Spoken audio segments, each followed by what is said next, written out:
It is considered, in my opinion, that the hairdresser is the most influential person in any community. When the public goes to a hairdresser, something happens to them. They feel safe, they relax. The hairdresser knows what their skin is like under their makeup, they know their age, they don't have to keep up any kind of pretense. People tell a hairdresser things they wouldn't dare confess to a priest, and they're open about matters they try to conceal from a doctor. When people place their secret lives in the hairdresser's hands, the hairdresser gains an authority few other people attain. I have heard hairdressers quoted with complete conviction on art, literature, politics, economics, childcare, and morals. I tell you that a clever, thoughtful, ambitious hairdresser wields a power beyond the comprehension of most people. I just found that at John Steinbeck, and you know, it's just what it is.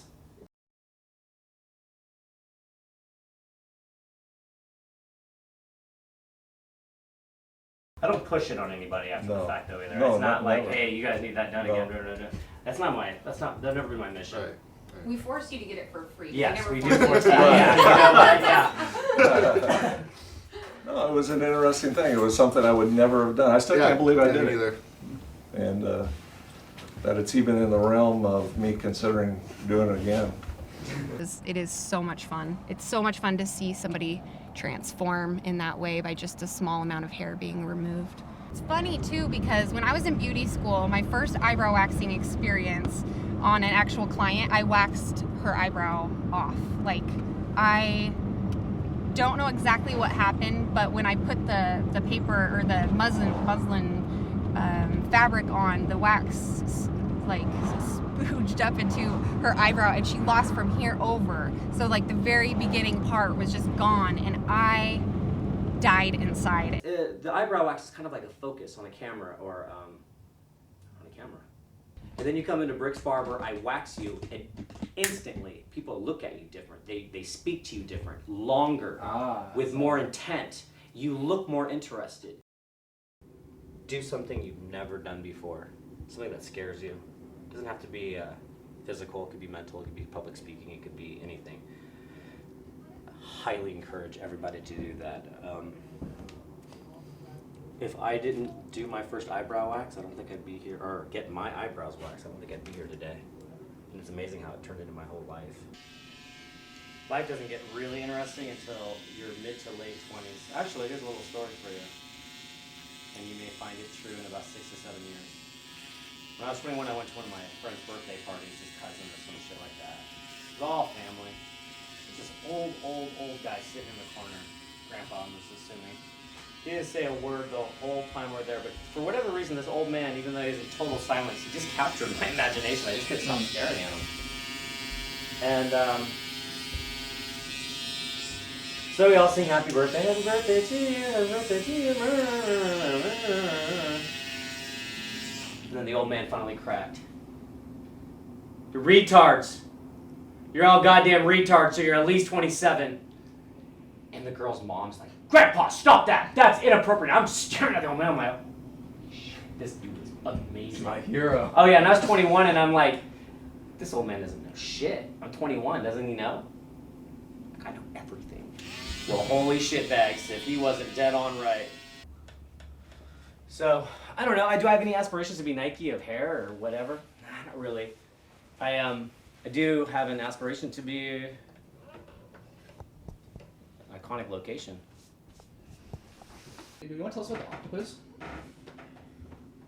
Doing it along the ceiling. Yeah, no, I don't know what to say about that damn thing. I just bought it. It's from the Greek Cuisine that it hung on the bottom, or on 4th and Washington for about 25 years. And when I heard that it was for sale, I bought it. Yeah. No, that's cool, man. Yeah, no, it's just it's an icon. It's a local icon, and in my pursuit of becoming one, purchase one. You can't be the greatest by if their works, right? So, there you go. We're gonna wax your eyebrows. Let's take a look at these little puppies too, by the way. They're delicious and they're pretty. Look for the camera, buddy. 2 seconds. And really what I'm gonna be focusing in on is underneath here, a little bit in the middle. I don't always do the middle for men, just because I'm not trying to really advertise you wax, but the blonde superfluous hairs on the underneath are what muddles the light being projected from you. Not really sure what to expect. Do you remember your first kiss? Yeah. You Remember your first blowjob? Uh-huh. What did it taste like? This is a great look. It allows your light to really come out all the time.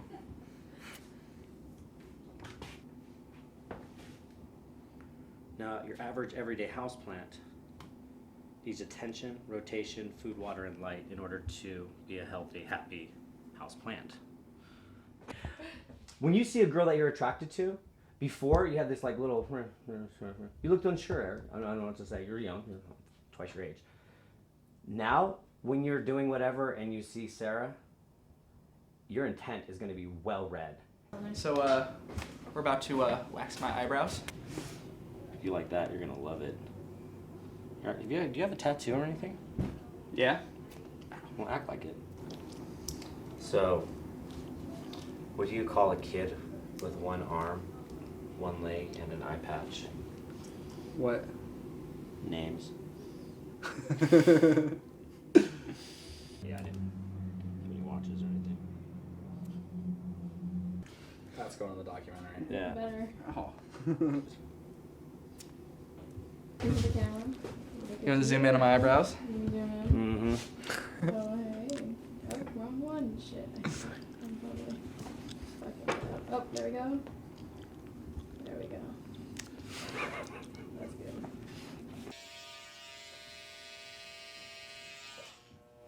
What you think is what you are. If you think that things are going to work out, things are probably going to work out. If you go in with a negative attitude or a negative interpretation of something that you know nothing of, it's probably going to be negative. So if you control your mind, you can control your life. Your quantum. Control your quantum, control your life. What is quantum? Quantum is the smallest amount of energy that cannot be measured and yet has an end result. It comes from mass, suddenly and unprovoked. Now, what quantum physics suggests is that everything is energy. It cannot be created or destroyed. It goes in form, out of form, and through form.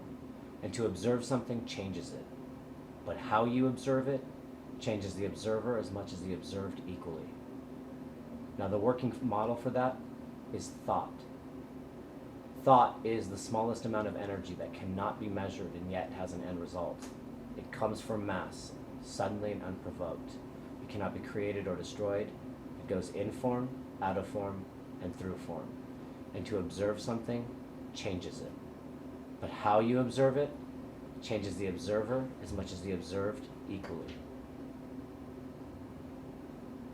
Now, Albert Einstein's theory of relativity states that mass times the speed of light squared equals energy, or E equals mc squared. Now, what is mass? Everything is mass. But specifically, life would not exist without sunlight. You are a light man, but more specifically, what you are is a body of water generating light squared in the presence of another person.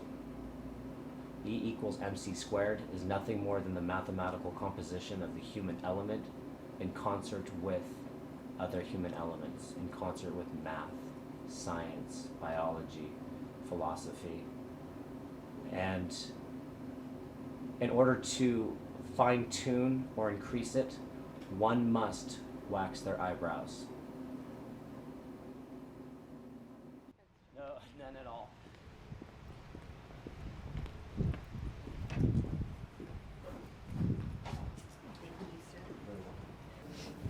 We're here today, and I am going to explain to Peter my theory on quantum physics and Albert Einstein's theory of relativity, and how it affects, how they how they interface with each other, how they complement each other, and ultimately how I discovered it, which was a complete accident. So it should be interesting. How I foresee this going on, Peter will hear me, he will see me, he will understand it, and at the very end of it, he's going to have to think about it. And that's no slam on him or anybody else. It's just what it is. And I believe that with a PhD comes a great deal of responsibility, and he's going to have to hear me. One way or the other, it's the truth.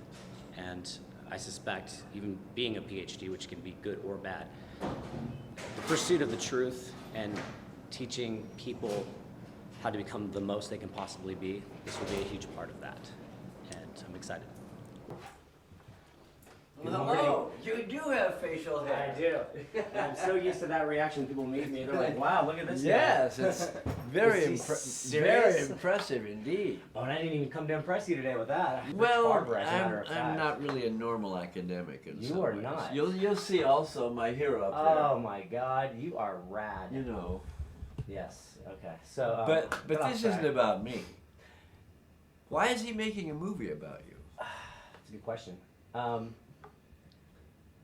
Well, I believe I may have solved Max Planck's theory on quantum physics Yeah. and Albert Einstein's theory of relativity, and how they interface together, and how to fine-tune the individuals, if you will. Wow. And so, yeah, it all came about as an accident. I don't have any more than an 8th grade education. However, I'm well read, and I've pursued the art of communications through my own personal Yeah. being, and how one looks or acts or reacts to something, how it impacts everyone around them. It started off as an accident, truly. It was a social science test that took control of my life, and at the end of it, I had revelation after revelation of understanding of what's really going on.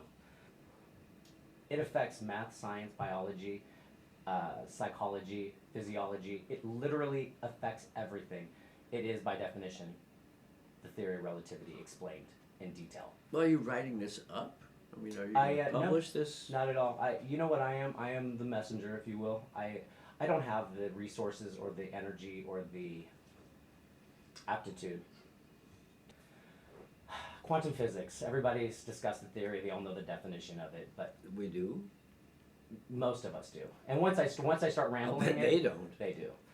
They do not. They do, absolutely. They're idiots. I agree. I am too. There you go, Peter. What I'm gonna do is I'm gonna look at you through this mirror.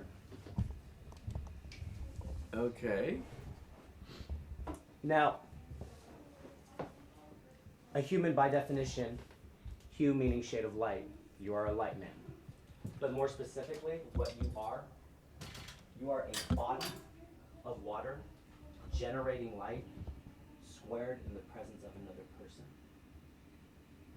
And I know you're feeling that because I'm directing it to you, radiating my intention. E equals MC squared is the human connection. Huh. And it's the beginning of everything. Mm-hmm. Nothing creates nothing, law. And in order for you to sell your ideas, to even have an argument, to have a discussion, to have an understanding, one must have another person present. E equals MC squared is nothing more than the mathematical composition of the human element in concert with other human elements. Let's say if you woke up this morning and you understood everything about math, science, physics, biology, everything, but you were unable to connect with anyone, what exists? Quantum is the physics of thought. What you think, you become. You brought that mirror for that purpose. I learned it. I learned this skill, and I became to understand it through barbering, by standing behind people and explaining something. Ah. I've done actually before we get to that, I'm a barber, been about 12 years, and one thing that's been a constant has been my eyebrow waxing. Mm-hmm. Think about how many haircuts you've had in your life. Probably pushing around 150 to 200, depending on how ardent you were In my life? in your life. 152 in my life? Mm-hmm. You've shaved by this point about 10,000 times. Yeah, it's true. Now, this whole time, you've neglected your eyebrows. And I don't mean the top parts, I mean the blonde superfluous hairs underneath. By cleaning up under the eyebrow here, you clean the muddled line, enabling your light to shoot out much sharper. Wow. I'm letting everybody know that waxing your eyebrows will improve your mind, your sense of being. Uh-huh. This is quantum. How I used to, and you have to remember I had 9 years Well, of it might be explaining worth a this. try, I guess. Oh, it's No. more than that. It's Sounds orgasmic. It's success by proxy, and I've never actually seen anything that works at this degree.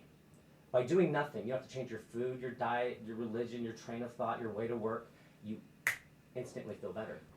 And in the last decade, I've done over 10,000 eyebrow waxes, primarily on men, because coming up and out of the beauty school and recognizing that this was, by long and far, the most life-changing experience in my life, even before the math, even before the Did you do physics. one for him? I do it to everybody. No one walks out. The human connection is everything. It's the beginning of all things. And in order to accomplish anything, one must have another in front of them. And that's that. At the end of the day, I believe that it would improve the quality of our citizens. You know, it's like brushing your teeth, washing your hands, combing your hair, waxing your eyebrows, getting your quantum squared, and fixing it. So this specific thing affects all facets of existence, literally and figuratively. And yeah, I guess it's a very short theory. There's not much to it. I mean, I don't have any more graphs or pictures. So again, I know the art, the history, the math, the science, the physiological and psychological advantages, and that was my theory as a whole. Wow. Well, that's incredible. That's incredible. Something to think about. It is something to think about. I'll think about it. I'll try the maybe the eyebrow waxing experiment. Sure. I am married, Of course. but you know, as an experiment, it could still be tried. So there's my. All right. I wanted to thank you, Peter, for. Yeah, Very interesting. Well, I want to see the final movie. Indeed. You'll Okay. see it for sure, Peter. Perfect. I'll grab my mirror and let you get some Very class, interesting and- indeed. And you know, even today, tomorrow, the rest of your life, when you walk into a class, bless that class, radiate it, connect with the people, and recognize that when you're looking at them, you are creating energy. Quanta. Quanta. Yeah. Did Chelsea tell you that when we got here, the shop was totally open? Really? Yeah, we left here and we just left the door unlocked. So we walk in, there's two guys waiting for us. We're like, "Do we leave this unlocked?" They're like, "Yeah." They have to check. And, like, usually, if there's no one in here, like, Oh no, they're reading the paper, waiting around, pacing, and just. Oh, you're here. just chilling. Just chilling, yeah. My favorite experience, I would say, something that actually probably blew my mind, would be working in strip clubs. I worked in strip clubs for years. And how I got that job actually was I initially was intending to become a pastor. I was going to spread the word of God. I have a lot of respect for Eric and Chelsea, definitely. And they're a powerhouse. You know, they complement each other really well, and they're able to get things done. I was totally taken back by just the whole experience of this place and seeing how Eric, handled his customers and what he was all about. And I fell in love with him. And so we always joke that I got a mate and an apartment and a job all off Craigslist. And a couple of babies. Yeah, and 2 babies. So yes, That's how it's we been met. awesome.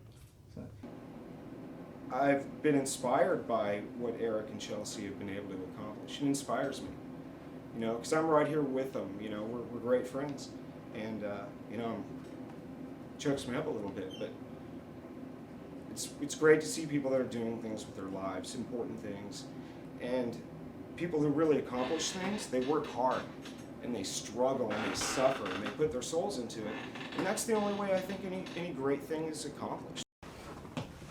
And to be honest with you, I simply don't know.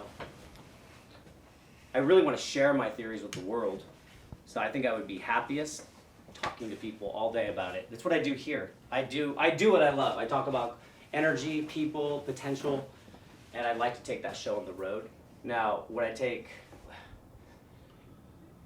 Somebody would pay me $1 billion for this if they could. You know, I don't think I could ever sell it even. Bum skiddity bum. Yeah, sing that song for me.